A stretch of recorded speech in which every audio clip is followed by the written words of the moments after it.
Hi Stampers, it's Elizabeth from StampScrapandMore.com. I'm an independent Stampin' Up! Demonstrator located in Canada. And today's tutorial is a cute Halloween treat box. I hope you'll join me for this one.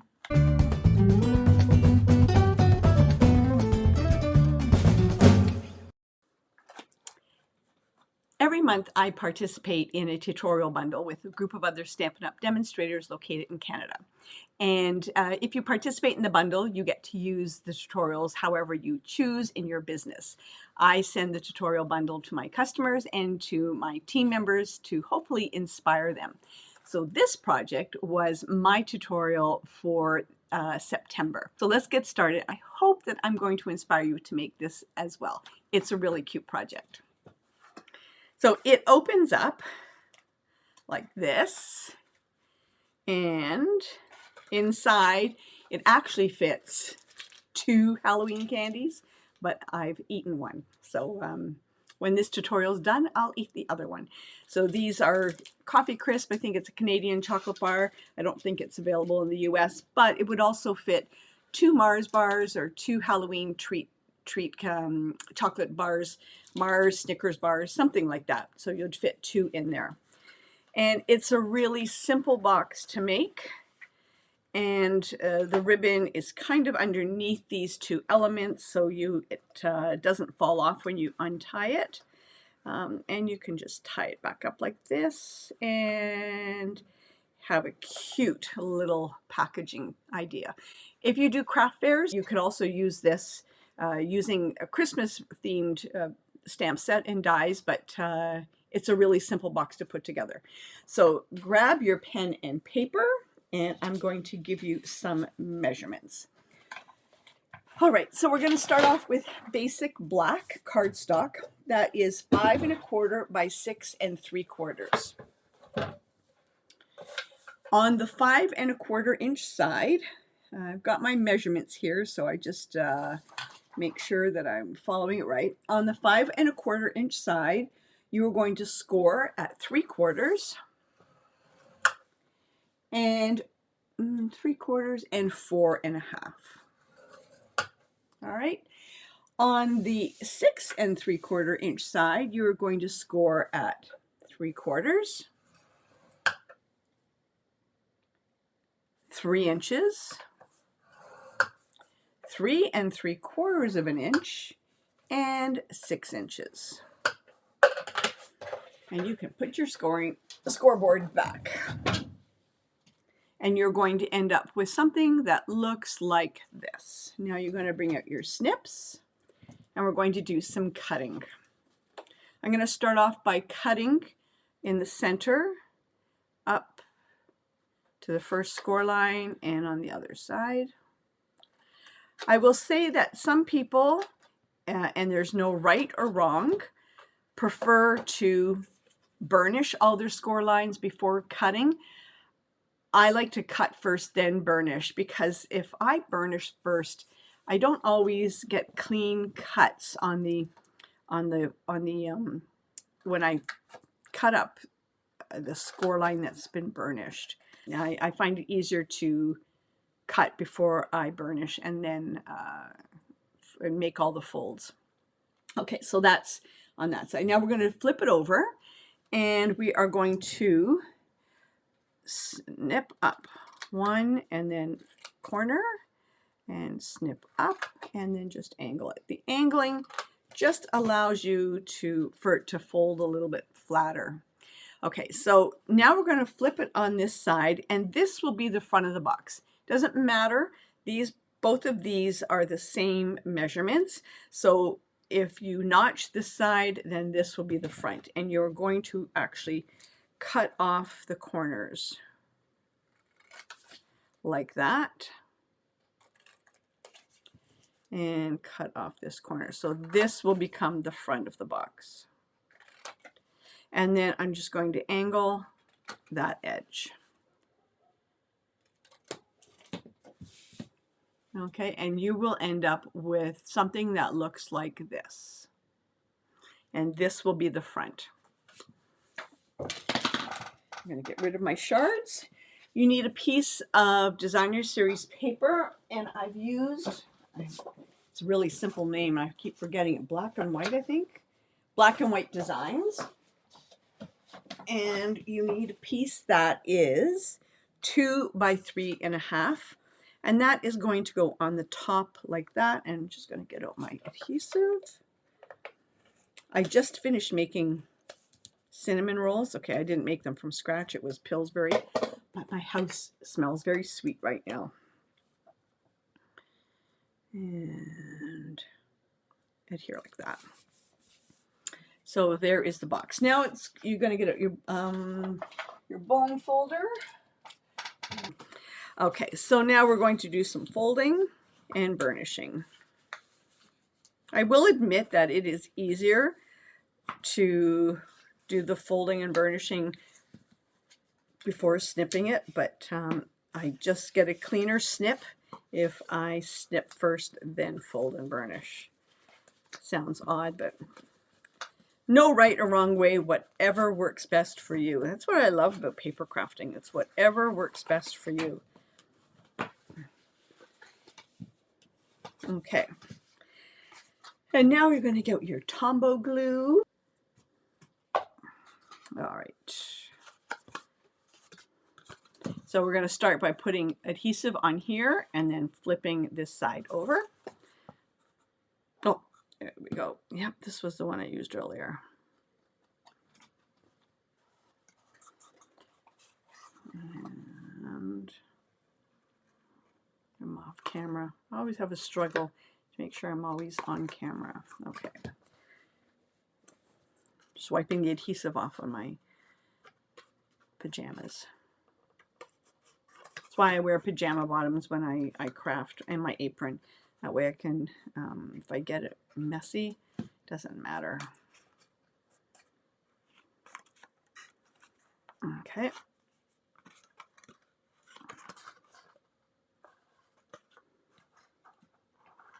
I'm just holding that down. And then we're going to put adhesive on these 2 tabs, and these are going to get folded inside.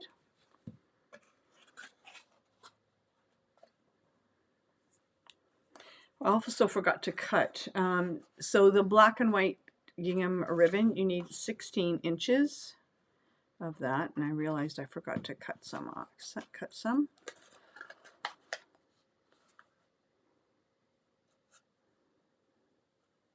Okay, this is a really basic box design. Just gonna cut some. It's more than 16, but I'll be close.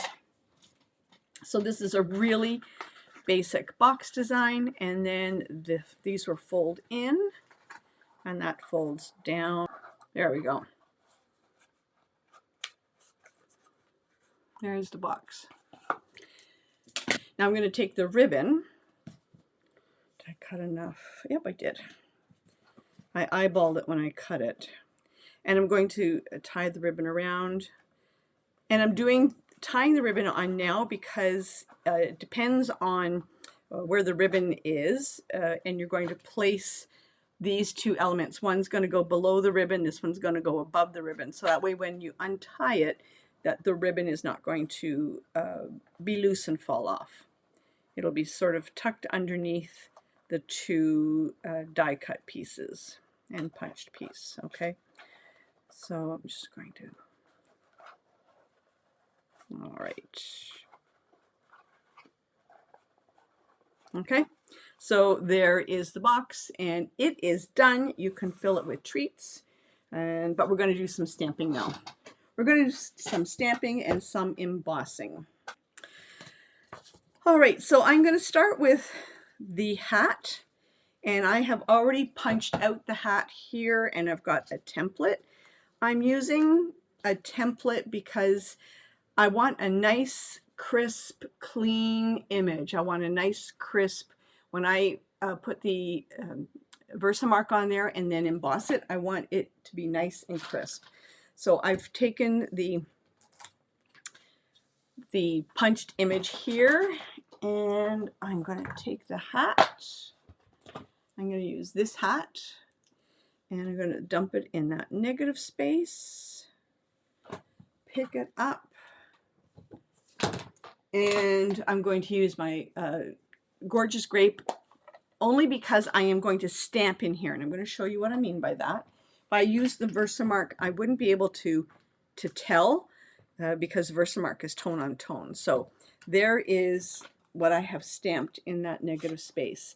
I'm not happy because if I'll look at it, there's more white space down here. So I'm just going to, it's easier to move this around a little bit like that instead of moving the stamp. And you do remember you have to clean this stamp off now because you've got Gorgeous Grape on there. And we want it a Versamark. So I'm going to clean that off. I have a scrap piece. I'm going to dry it. Okay, and now I'm going to take the hat that I've already punched out and I'm going to plop it in there like that. I'm going to take my embossing buddy and just run that over there to get any of the oils and little flakes off that might be there. And now I'm going to take my Versamark. There we go, my Versamark. And you'll see if you're not familiar with Versamark, it's just clear. And I'm going to ink up the hat. And make sure that you've got it nice and inked up. And we're going to bring it over and, oops, I've got, my magnet cracked. So it had a bump on it. There we go. And I'm just going to even pressure and make sure you get the edges down full of adhesive. And I'm going to take it, and there it is, and you can't even see it. But you know, I'm going to do it one more time because I see a little spot that didn't get adhesive at the tip. I have found that getting it at the tip and on that right edge. And so I'm going to do it one more time.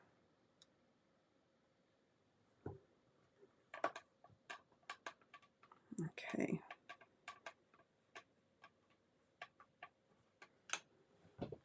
Keep your fingers crossed. Okay, it looks good. All right, so now I'm going to take my black embossing powder and I am going to sprinkle. And if you don't get it inked up properly, I'll show you a trick. If it works on this one. And I'm sprinkling the black embossing powder on it. Got extra there. Yeah, my house smells so sweet that it's nauseating. I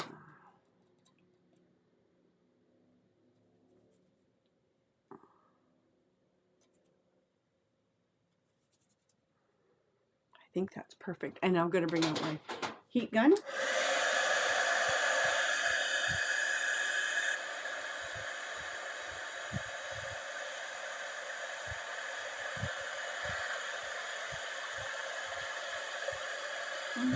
Oh, you can see it.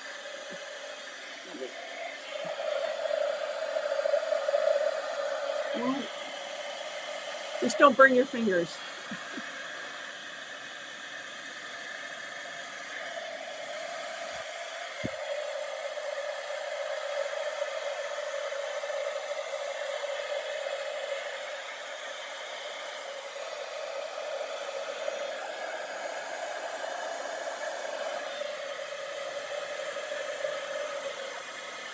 There we go.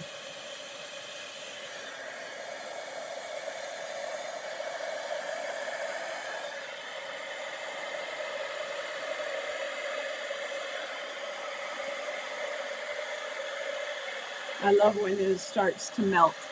It's really hard to see it on the camera, but the embossing powder is melting. and it's just, you're getting this shiny, shiny. Keep moving it because I don't want to burn my fingers.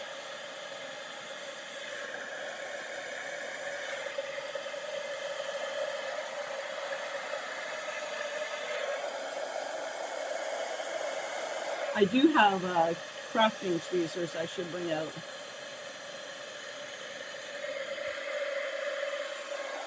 One more spot.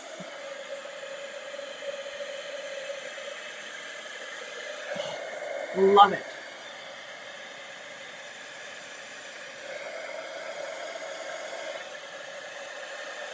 Oh, it turned out beautiful. Beauty, beauty. Can you see the shine on that?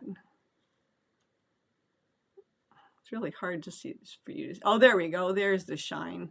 Isn't that gorgeous? Okay, I'm going to put that aside because we're not finished. Now we're going to do the legs, the boots. So I've used the third largest die from the Stylish Shapes dies. So it's the third largest. You have to be strategic in how you place the boots. You could use the second largest, but I thought it was too big for the box. I thought it was just too big for the box. So you can fit it on the third largest. And I'm going to kind of do the same thing. I'm going to take the hat off. The problem with this is, oh, there it is. The problem with doing it on the circle is that it's not a defined shape. So you have to be very,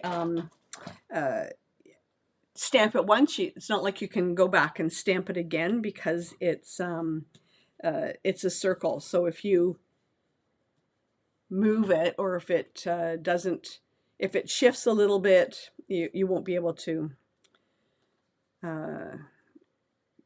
align it properly. So you have to be very strategic in how you place it and make sure you've got it all inked up. Not saying you can't do it, but it'll be harder to align it up again if the circle shifts at all. You can make a little registration mark on the two and match them up again, but it can work out sometimes and sometimes it can't. Okay, so now I've put the feet in here. The width is pretty wide, the tips of the boots, so you have to make sure it's towards the largest part of the circle. And I'm just going to ink it up again in the Gorgeous Grape and stamp it down. Okay, I think I'm happy. I'll show you, bring it up to the camera. I'm happy. There's a even space on both sides, so I don't care about the top because the hat is going to go on the top, kind of like that. So it doesn't matter if it's not right at the top. And clean off the boots. Clean off the boots. Dry the boots.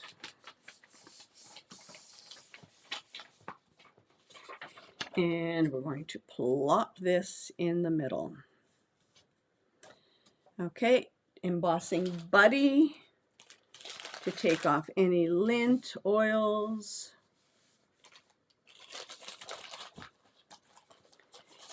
Ink up the boots with Versamark. You know where we're going with this. I'm actually going to really look at the boots to make sure that I've got Versamark on all the tips, the heel. I do have a workaround that I'll share with you if it doesn't work out perfectly. And I'm just going to really press down evenly, making sure I've got the tips of the boots. I know this looks like overkill, guys, but better be safe than sorry. And okay. And I'm going to take out my black embossing powder. And we're going to do this one more time.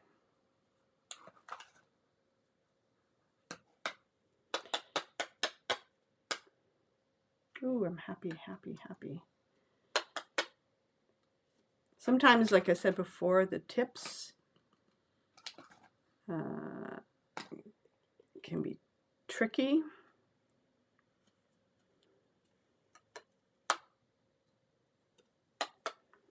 So I see, I'm going to show you, I see a little dot or two. Mine, yeah, you can't see it, and the camera didn't zoom in. Okay, so if it's not perfect, I'm going to show you what I can do to touch it up. So now I'm going to do the same thing over again.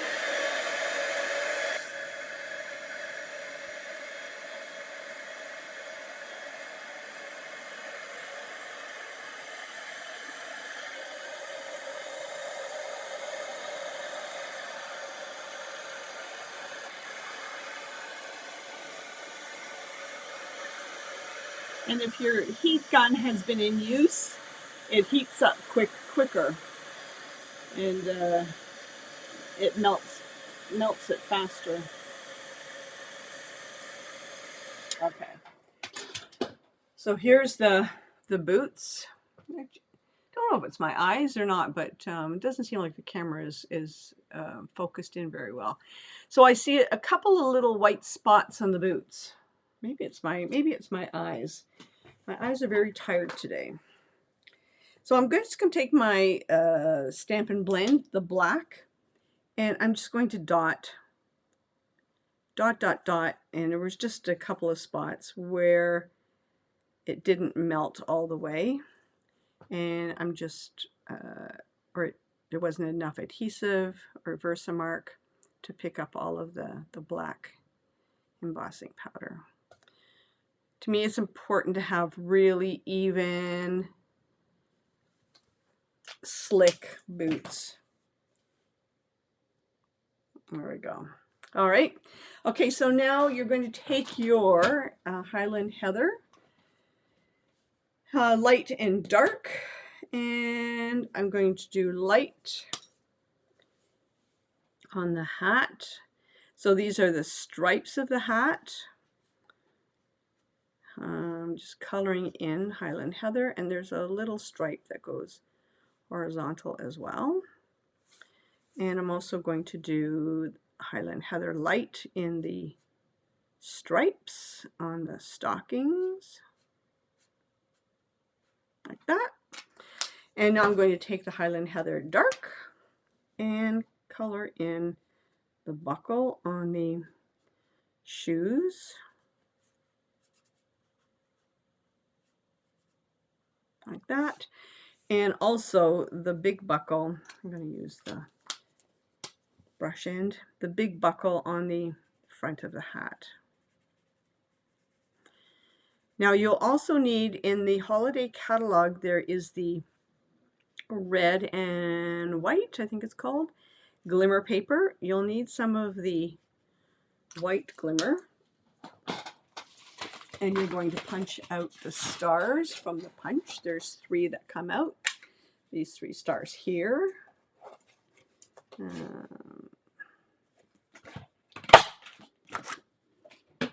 Like that.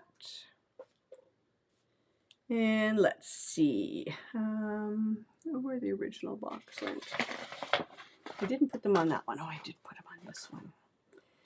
And I'm going to use a little bit of Tombow, one like that.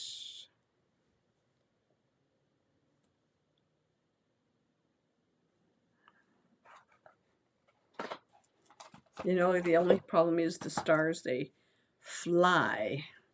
So I'm going to do one more because I'm not sure where the big star went. I probably tossed it out. And I'm going to put one here, like that. And then the other one, oh, I'm just going to put right there in the corner.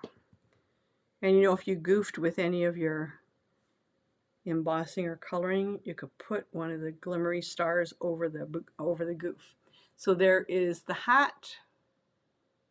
See the shine on that? Love it, love it, love it, love it. All right, so you need a small piece of, a scrap piece of Highland Heather cardstock.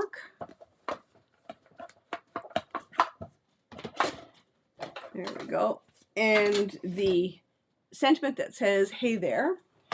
I'm not sure if I mentioned this, but I did not buy a stamp set that had specific sentiments for the Halloween. So I chose a stamp that was in the Charming Sentiment stamp set. So the Charming Sentiment stamp set, I'm using Hey There, and I'm using the coordinating die that goes with it. Hey There. And great news, folks. In the new catalog, this deserves coming back up to me. In the new catalog in January, Stampin' Up! Has listened, and the stamp set and the dies will have the same names. Yay! Yes, you can applaud that, folks. So for instance, the Charming Sentiment stamp set, the dies are called Sentiment Silhouettes, and in January they're going to be combined. They're going to have the same name. So that makes us very happy, makes demonstrators very happy. I don't know about customers, but they make our lives a lot easier. Okay, so I gotta go back over there. So I just stamped the Hey There in the piece of Highland Heather. And I have the coordinating die, and I've got my mini Stampin' Cut and Emboss machine. I find, watch me goof, I find these stamps and dies line up so easily that I'm just winging it. But I need the top plate. The top plate. Oh, there it is.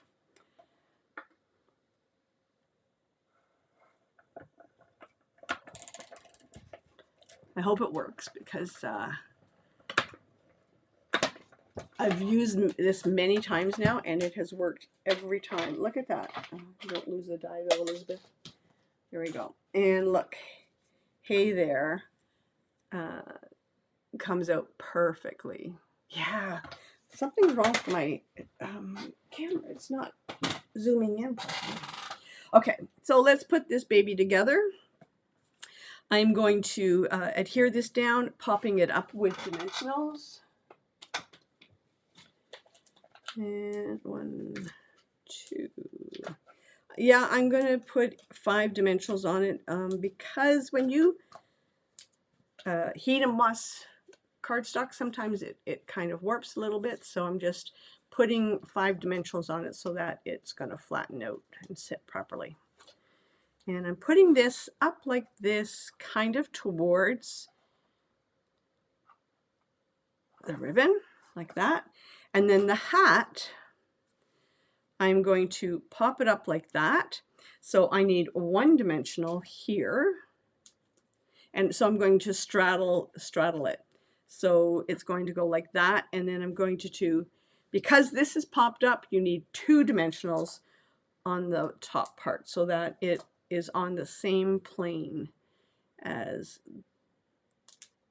this. So this is getting popped up once, and this is getting popped up twice because this is going to attach to that, and this is going to attach to that.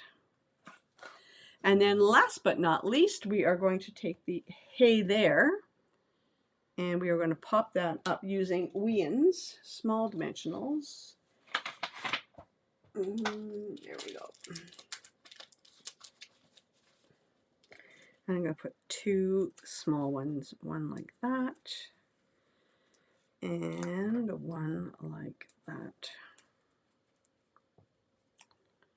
And then Hey There. And there's the Halloween treat box. And now if you were to let me get the candy bar out of here.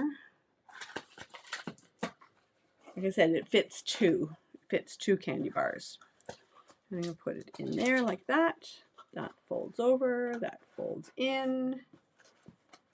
And we're going to tie the knot, or the bow knot, like this.